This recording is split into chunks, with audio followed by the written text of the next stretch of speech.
Welcome to this interesting session on Investor Ready, hosted by Thai New Jersey chapter.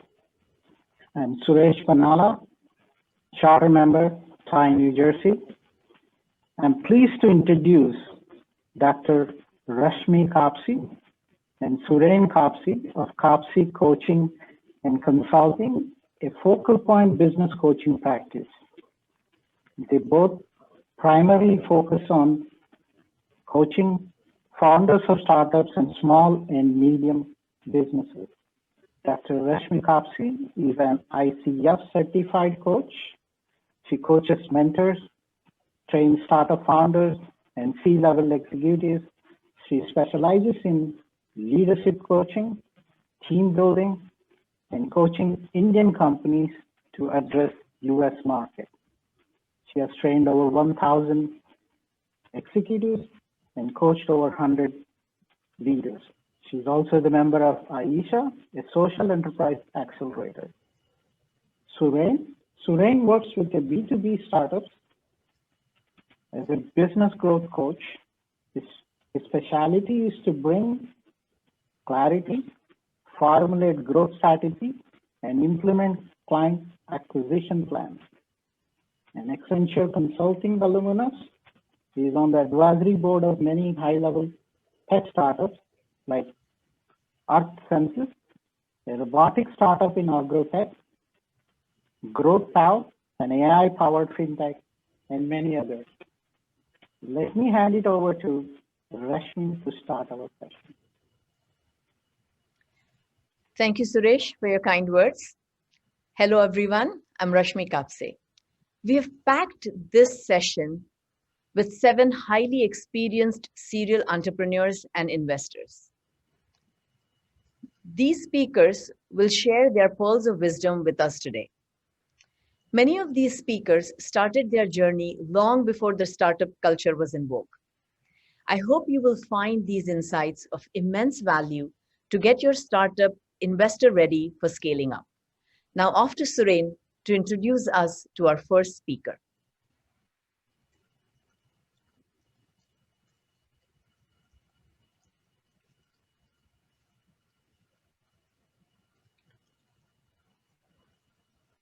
Hi friends, I'm Surain Kapse. I'm pleased to introduce our very first speaker, who is a lifelong entrepreneur with a background in private equity and venture capital. Every time I met him in any event over the last 10 years, he has never failed to bring in lots of energy and ideas to our discussions. Meet Dennis Mehta. Dennis is chairman and CEO of Empiricon Energy Solutions. His interests include energy, water, security, IoT, and advanced high-tech companies. He's also the chairman of IIT Group, a platform focused on connecting Israeli suppliers and technology with Indian markets. Dennis is a founding charter member of Thai NJ. Let us hear his insights from his lifelong entrepreneurial journey.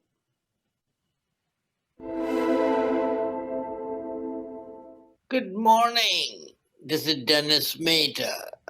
I'm in Thai, New Jersey, and live in Pennsylvania. Please check sound. So, for those of you who don't know me, I've spent a lot of my life, many years, into multiple sets of companies as an entrepreneur, both as a startup and also in the growth companies. So, I'm going to talk about some of my life experiences of what I've seen and where we think the opportunities are. So first and foremost, on the startups, we always look for opportunities that are well-timed, built around a team or a CEO, but more important than everything else, you gotta make sure it's something as a company and as a concept that you believe in.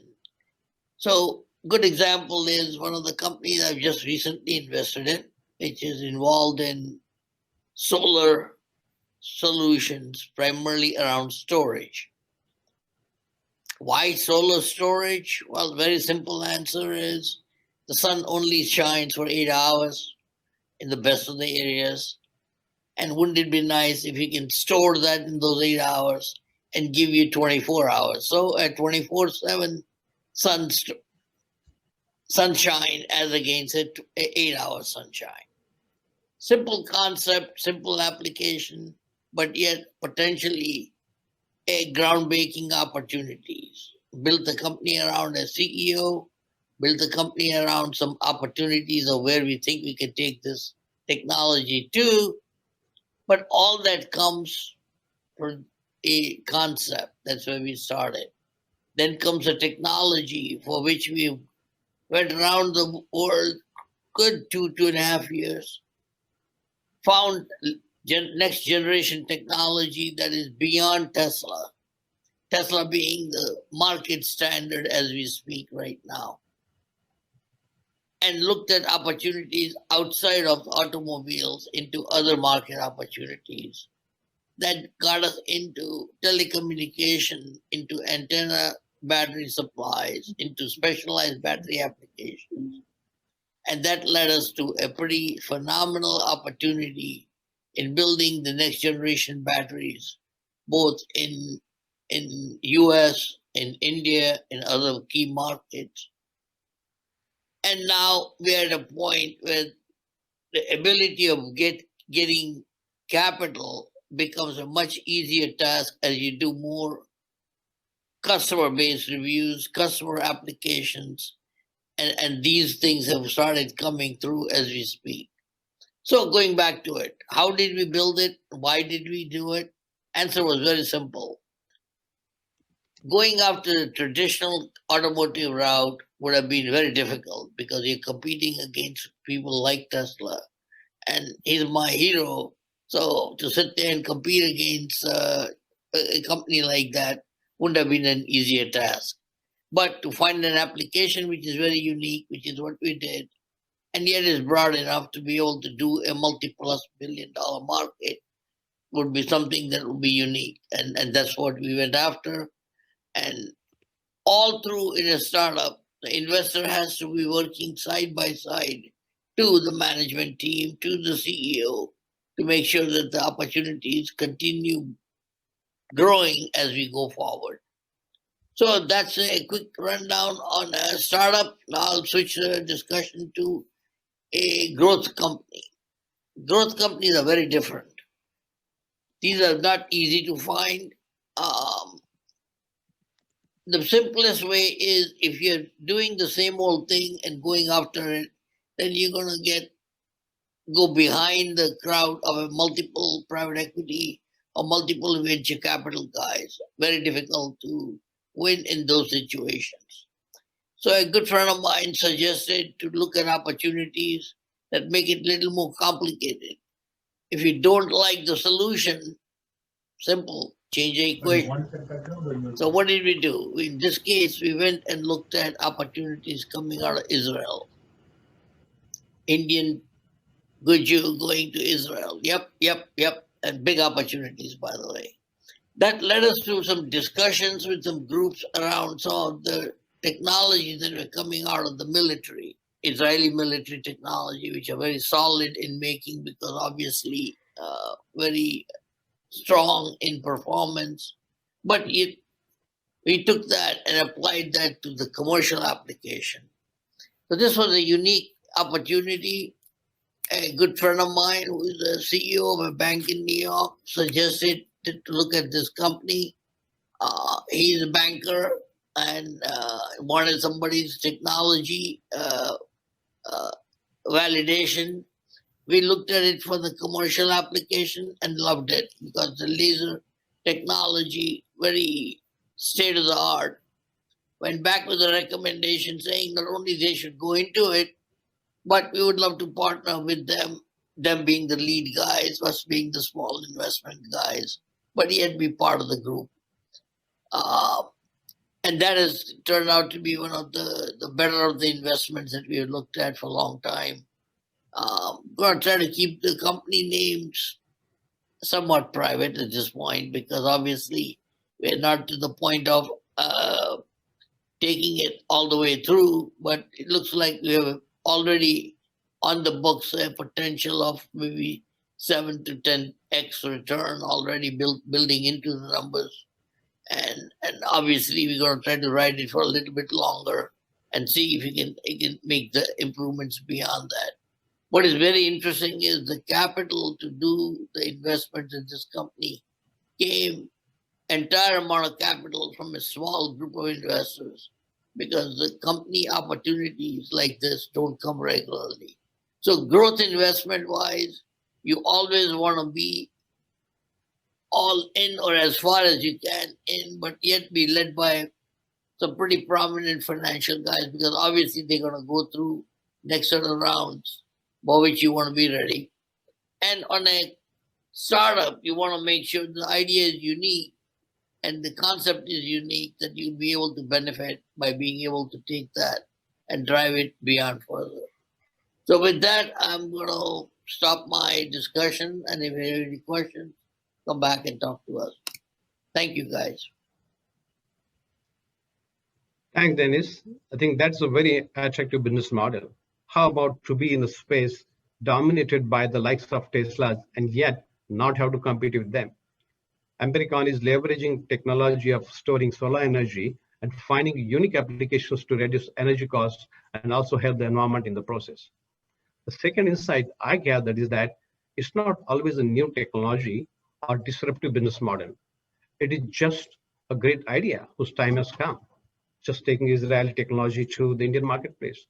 So keep looking for opportunities. They are everywhere. For our next speaker, we have Jay Mode, founder and CEO of Intuitive Cloud Technology Partners and Intuitive VC. He's a business and technology leader with experience in cloud, security, and blockchain.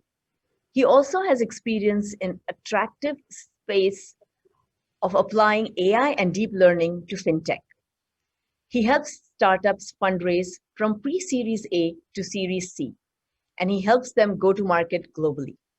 Jay is also a charter member of TIE NJ.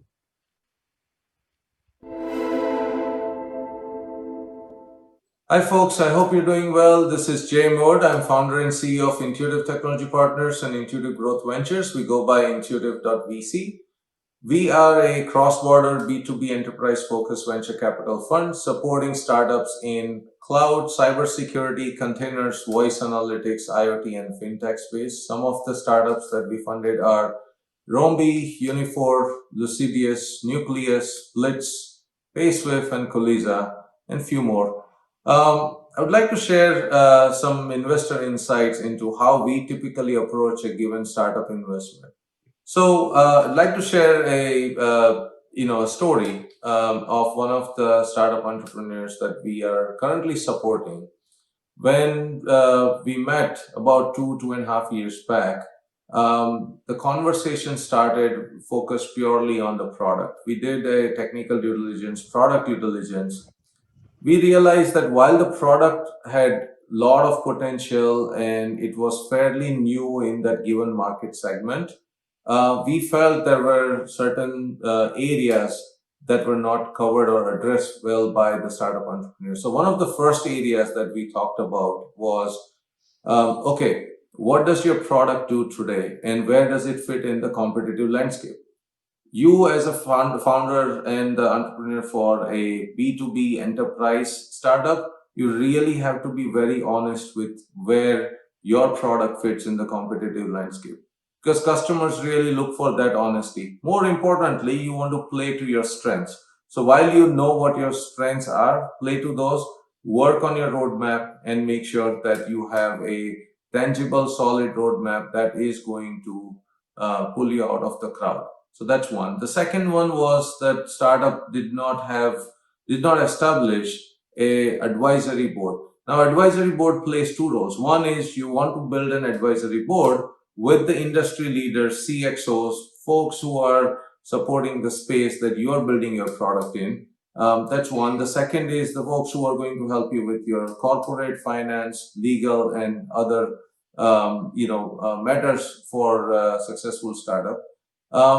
Most importantly, these are the advisory board members who are going to get you in front of the customers, or they're going to at least help you get in front of customers first. Now, getting in front of customers early on is very critical.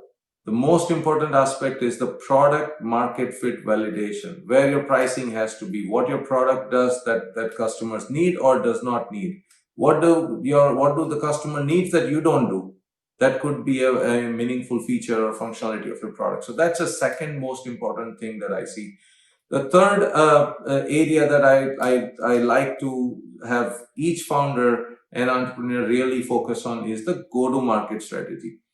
If you are trying to sell the product on your own, especially in the enterprise space, that may not go very well. You really need to build a channel.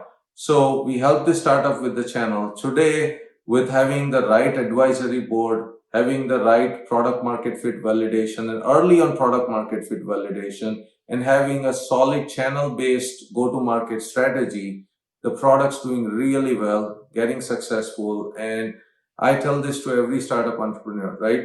Honesty is the key, making sure where you stand, having a solid roadmap. Your vision and your goal has to be very crisp, very clear to your own employees as well as your customers. And the last thing is the customer obsession. When you're building a product, you may have a product that may be 8 out of 10, right? But if you have the right customer support and customer obsession model or customer success function, you are going to get solid feedback from the customers. You incorporate that into your product, improve your product, and that will become the recipe for your success. So with that, I would like to wrap up my feedback or investor insight here. As I said, advisory board, go-to-market strategy, competitive landscape, being honest with your product and the roadmap, and the last thing is the customer obsession. These 4 things can help you streamline the product as well as the growth of the product, and more likely you're going to be one of the top 3 product in a given market segment. With that, thank you all. I hope all of us come out of this pandemic soon, and hope to see you all in person in the next global conference. Thank you all. Thanks, Jay, for these 2 great insights for startups.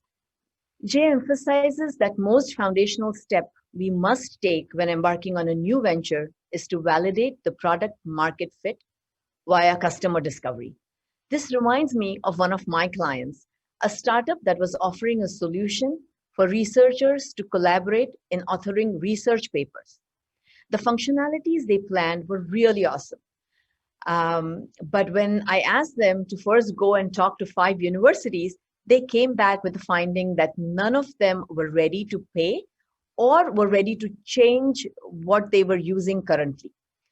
So they completely changed the product idea itself and are currently doing customer discovery. So you see how important that is. The second takeaway we see is about choosing carefully the team of advisors in key functional areas like sales and marketing. Many matured VCs do have operating partners with these expertise. However, many VCs do not have that. So what do you do then? Well, simple. Use TIE platform to find the team of right advisors for you.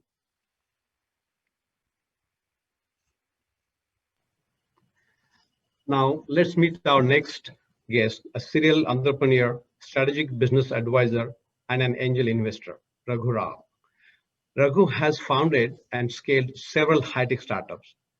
He has also done successful exits from companies like InfoZen, Celix Bio, and Paper Battery. All these companies are in high-tech spaces like AI, nanotech, and cybersecurity. Raghu also ran Vestige Princeton Chair and is a Thai NJ Charter member.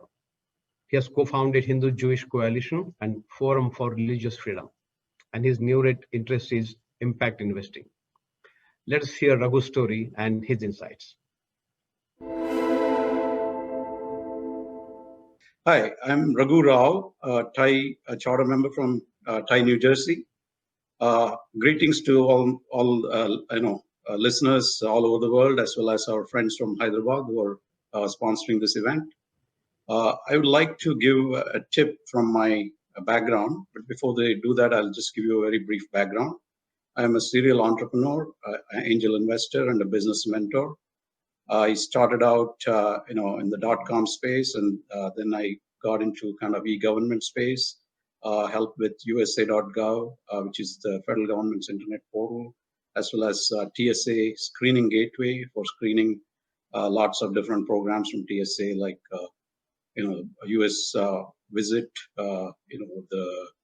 all the airline passengers, airline crew, TSA employees, and things like that. And later on, I've been helping businesses. I've taken multiple businesses to exit, including IPOs as well as M&A transactions. And my most recent thing is to help in impact investing in cybersecurity, green tech, clean tech, and biotech.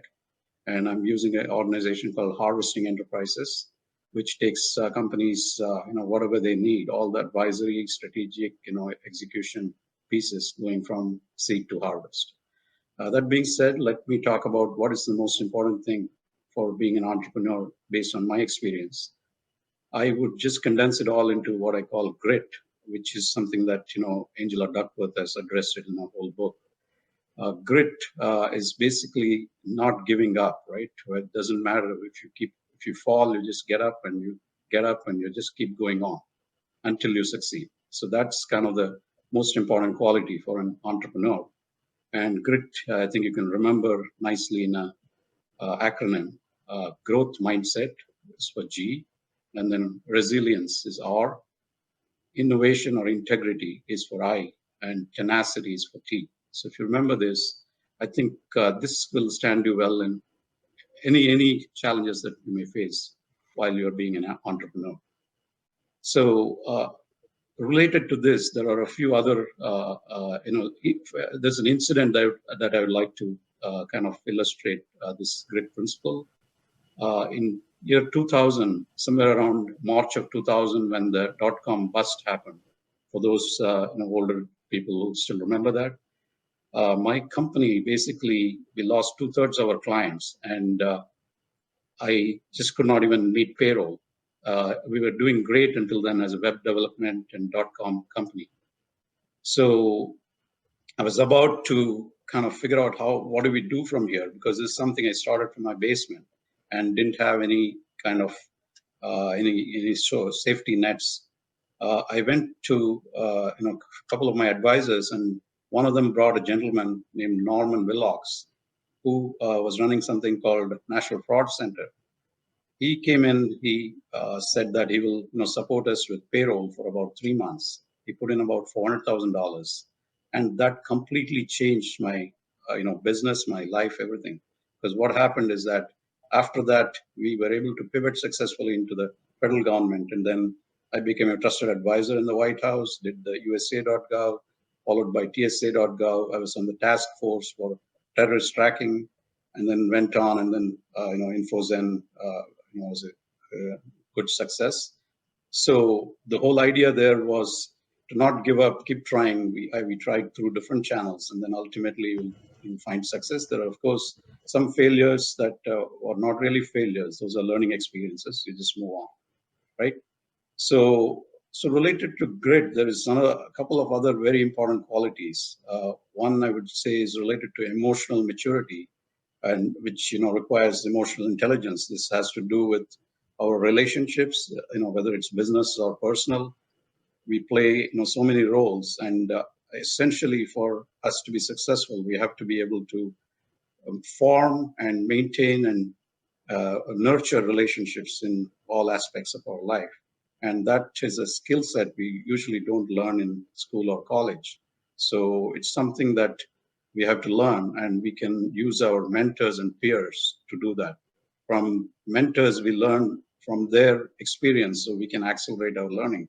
And from peers, we learn more current, what is going on in industry, what are the things in our business that we might face from their experience, and as well as our experience we share.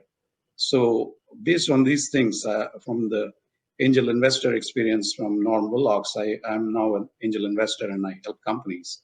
And from the peer advisory, things I've learned a lot. So I became a Vistage chair, where I was help facilitating peer advisory boards. So I would say that I'm happy to help. So please reach out to me. I'm consulting now through a company called Harvesting Enterprises, which helps companies go from seed to harvest, whatever they need, advisory, strategic, execution, as well as financial exit kind of things. So thank you so much. Good luck to you all.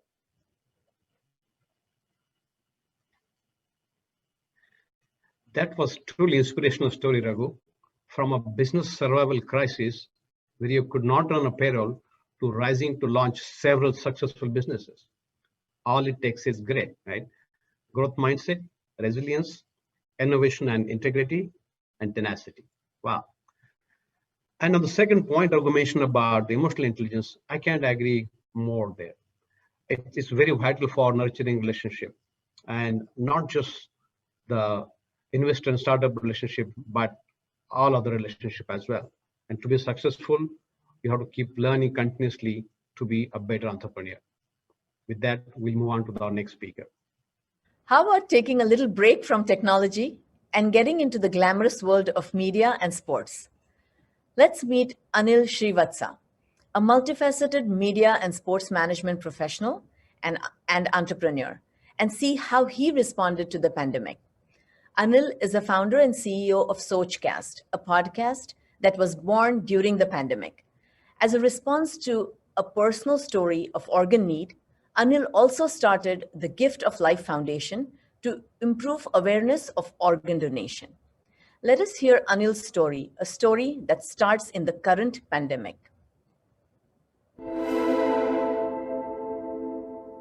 Hello, and my name is Anil Srivatsa, the CEO and co-founder of Sochcast.com. Sochcast.com is a baby that was born during the pandemic. Now, you hear a lot of people talking about how bad the pandemic was, and it was for a lot of people. But for me and for our team, it was an opportunity to be seized. The pandemic solved a problem that we've been trying to solve.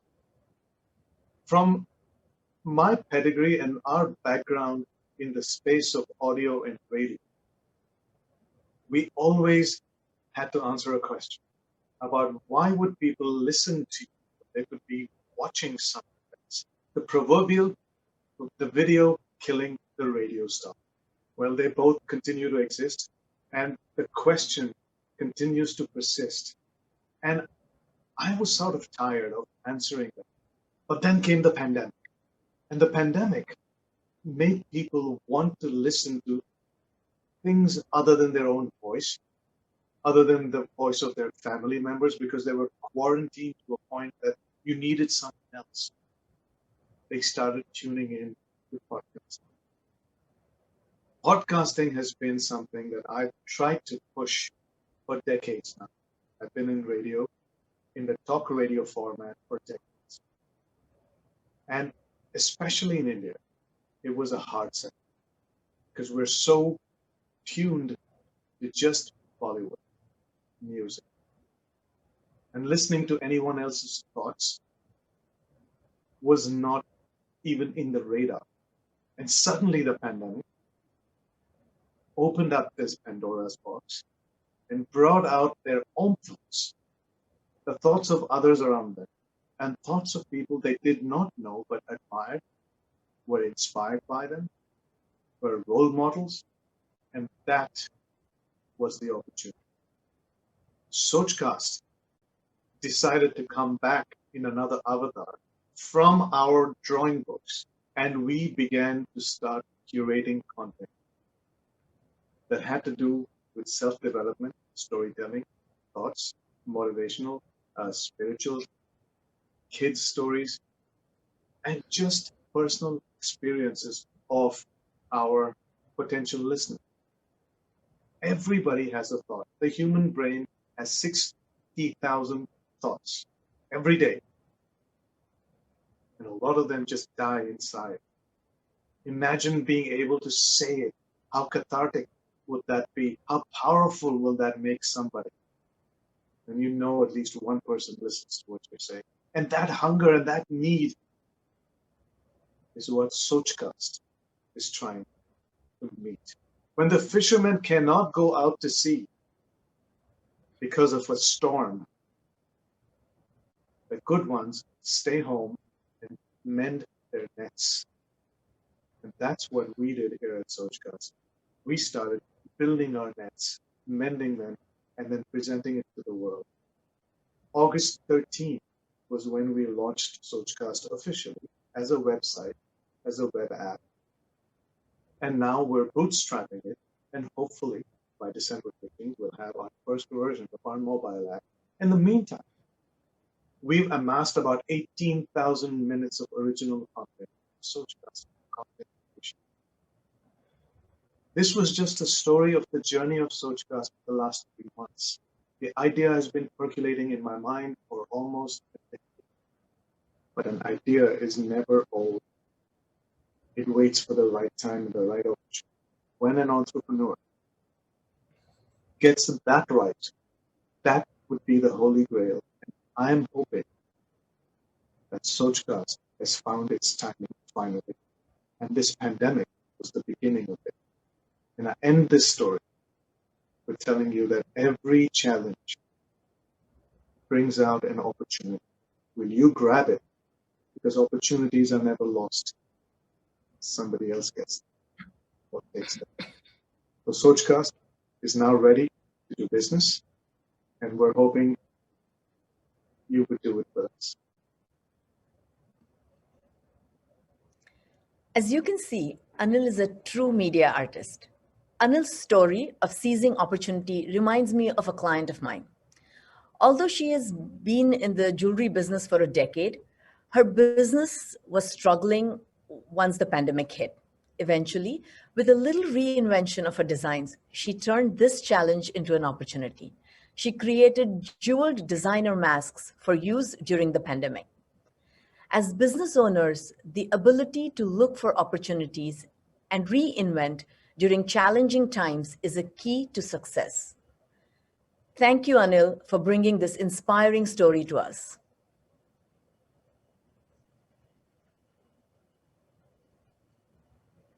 Our next speaker is my friend and ex-colleague from Wipro, who co-founded an IT services startup in the late 90s that many of you would know.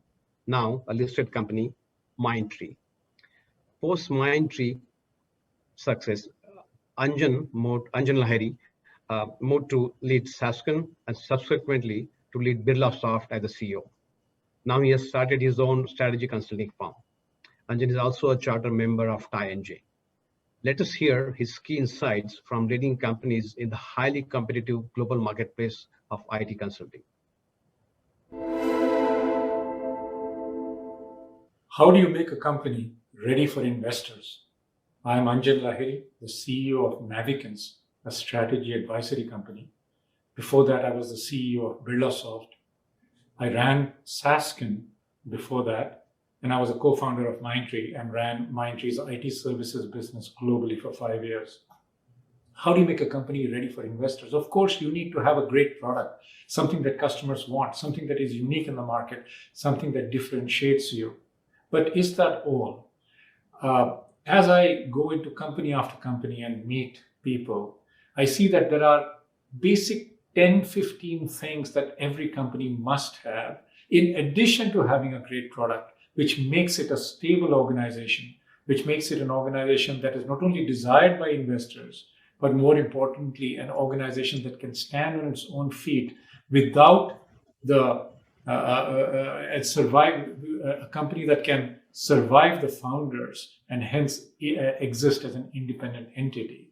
And these are things, of course, you need to sell, but sales is an outcome of many things that a company does. And a company needs to do those things well in order to be ready for investors, in order for an independent life. These are HR. This is about finance. This is about operations. This is about how you hire, how you fire. This is about how you define your culture. Most importantly, this is about how you take decisions, how you enable people to take decisions in a company. Because as a small company, as a startup, the founder takes all the decisions. The founder at least influences all the decisions. But as a company scales, as a company survives, of course, the idea, the service, the innovative product is always there.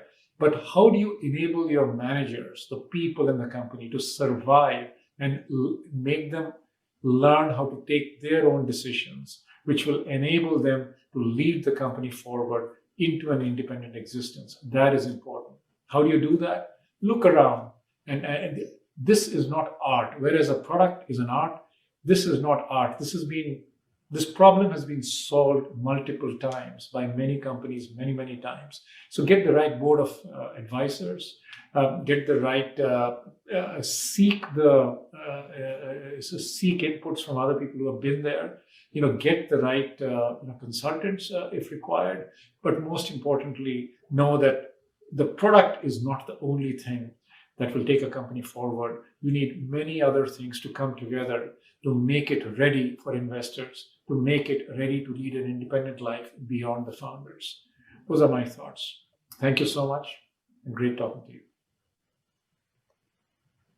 Anjan's key advice to founders to get ready for investors is to create a great product and a stable company. Do all that is necessary to build a stable company, so the natural outcome will be a great product which customers will ask for and buy. This is what investors will value the most and want to invest in such a company. This reminds me of a great quote from my all-time favorite management guru, Peter Drucker. Peter had once said that if you do all aspects of marketing well and create the product, it will sell itself. In other words, you won't need to make an effort to sell the product. Anjan also pointed out that the product is hard to build, but rest of it is not. The team, the culture, the finance, and the operations. All these are challenges that we have solved plenty of times, and TiE has several veterans who can guide you in these areas. With that, we move on to the next speaker. Although many of you have spent days trying to figure out how to sell your idea to investors, our next speaker has keen insights on how to attract investors with a minimal sales effort. Jay Challa is the founder and president of Ace Info Solutions, a double technologies company. He recently sold the majority of his ownership. Jay has over 25 years of experience in operations, business development, and project management. Jay received the 50 Influential Minorities in Business Award from Minority Business Enterprise Network. Prior to Ace Info, he worked at consulting companies such as KPMG and Bearing Point.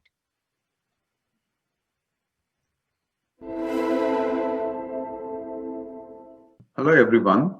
Greetings to all TiE Global Summit participants. I am Jayant Challa from Virginia in the US. Before I get into how to attract investments, I want to give a brief background about me. After completing my graduate studies in the United States and working for companies such as KPMG, I started my own company about 20 years ago. The company Ace Info Solutions was started from the basement of my home with really one employee, myself, and catered to US public sector clients.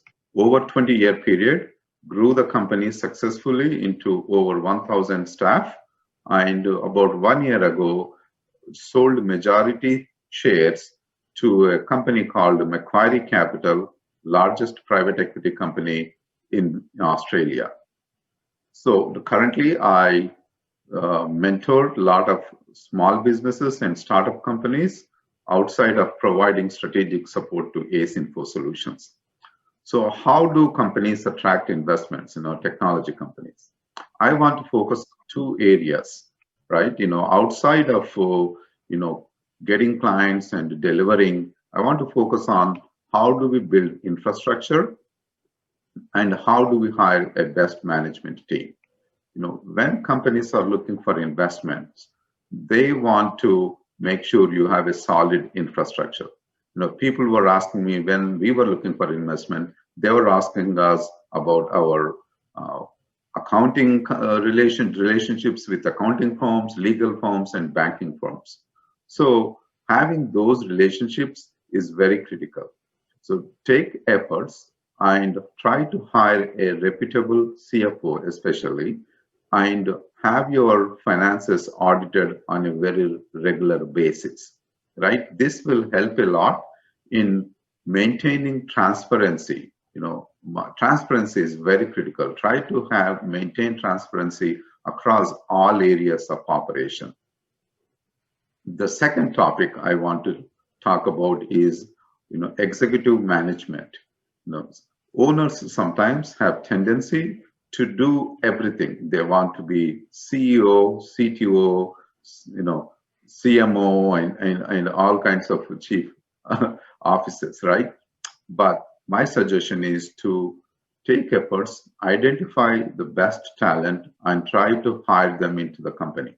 Sometimes bringing these reputable folks into a startup company can be challenging, but if you can, attract with your product or with your services that you're offering, a lot of people are willing to invest into the company.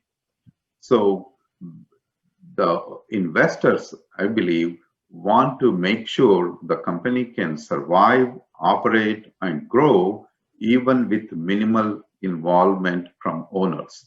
They don't want owners to take money and leave and not focus on the company, and the company doesn't do well. So that's why when we were looking for investment, we had an excellent management team put in place. So those are a couple of my suggestions right now, and I look forward to my participation in the summit on Tuesday. Thank you. Have a great day. Wow. From KPMG executive to solopreneur from a basement to building a 1,000-person company.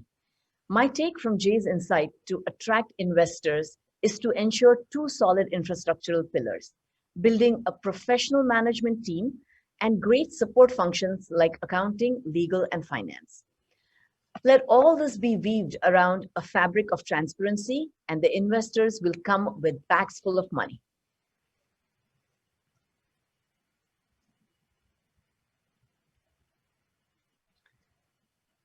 By now, we have collected plenty of insights to get ready for the investor. Coming to the concluding speaker for our session today, we will hear from someone who reminds us of the fundamentals of startup founders and investor relationships. We will explore how to build sustainable relationships with the investors as opposed to only focusing on getting money. Meet Navin Gattu. Navin has took a jump from being an IT professional to entrepreneur. He's the co-founder and CEO of Grameener. Grameener addresses the essential need of bridging the gap between data science and decision making. Grameener technology helps clients to shrink their decision making time by 70%. This results in a very high return on investment. Let's hear Navin's insight from his personal experience. Hi, this is Navin Gattu, co-founder of Grameener. Grameener is a low-code data science platform company. I'm based out of Princeton, New Jersey. So I'm being asked to give you advice to the startup founders, entrepreneurs who are raising funds. So this is something based on my experience and what I've seen work for me and given the other experience of other founders. So two things. One, I see a lot of startup founders and entrepreneurs approaching fundraising as a one-way street, as if that, when they raise for, the investors are the guys who are going to make the final shots. No, but if you can do a mindset change and look at this as a way that you're creating an opportunity for investors for wealth creation. So it's not just one way, but it's a two-way street. There is a mutual value on both sides. I think the moment you do this mindset change, I see, your fears go away. You approach this very differently. Second, I have seen what has helped me in the past is when you go to investors or a private equity firm, if you could be very upfront to understand and ask who is part of the board and establish synergies with them, talk to other founders whom they where they invested in the past, talk to them how has been the working style, what's the mode of working. That way it will help you to kind of make your decision and plan out things much better and help you in the fundraising. Good luck to you. Hope this is helpful. Navin's story is a reminder of fundamental principles in any relationship, not just between investor and startup founders. Relationships are healthy when they are based on shared values and there's equal need and interest from both sides. So don't think that you need VC money and you need to go to extreme lengths to get their attention. VCs need you as much as you need them. Why? In their overall diversification strategies, they have allocated a certain percentage of their funds for multi-bagger opportunities, high risk, high reward category of investment. They need you to help them multiply that portion of their wealth. The second principle is about sharing common values. You true evaluate the investors to ensure that their values match with yours. And you could do that by getting connected to the founders of the startups in which they invested and ask them about their experience. If values don't align, it is almost impossible to achieve a goal and find success. With that, I'll hand over to Rashmi to wrap up our session. Today, we have learned from these entrepreneurs that there isn't just one mantra for success. Instead, success comes from a blend of qualities and activities that turn your concept into a sustainable business. Successful founders have clarity of their business idea. They act with a growth mindset, focusing on building more rather than on spending less. Successful founders preserve their core values and devote time and effort to clearly communicate their vision to their teams. They build a cohesive work environment by operating transparently and valuing their team's feedback. And most importantly, successful founders relentlessly seek help when they need it, whether through their own network, through their investors, or through organizations like TIE. We hope this has been an insightful session, and we wish you the very best on your ventures. Go build something revolutionary.